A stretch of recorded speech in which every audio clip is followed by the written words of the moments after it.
So the 100th monkey effect says that once enough people or monkeys or creatures or whatever start to make a change, then eventually a tipping point is going to be reached and all of that species will step forward in their evolution. So this came about where a group of monkeys on one side of the world started using stones as tools. So they started, I forget what it was, they were like cracking open like nuts or something. I'm probably wrong, don't Google that. Or Google it and find out the truth. But they were doing something where they were using stones as tools.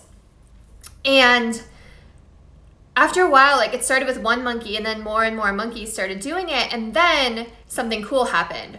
Researchers saw that monkeys on the other side of the globe started using that same behavior, and then all monkeys were doing it.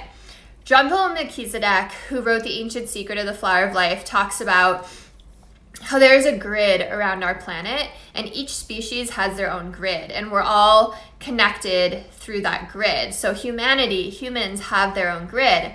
It's interesting because Greg Braden talks about something similar. He calls it the divine matrix, and he talks about it in his book, The Divine Matrix. And he says it's a quantum canvas that entangles all of humanity.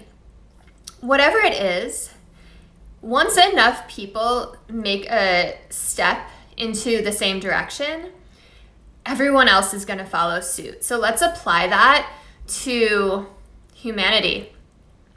If enough people meditate on peace and love, researchers have found that a tipping point will be reached and the violent crimes will go down in that area. There's a documentary on it called The Square Root of 1%, and the square root of 1% is the number that they found needs to happen to make minimal change.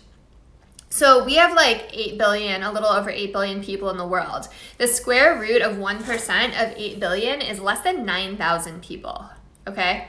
So 9,000 people is all it takes meditating on peace and love in order for just minimal change to happen. So now imagine what would happen if you stopped watching the news and having this passionate, angry response and this need for retribution to hurt people who have wronged others. What happens if someone's attacking you or insulting you, you choose to let it go rather than lash out emotionally? What happens if you respond to hate with love?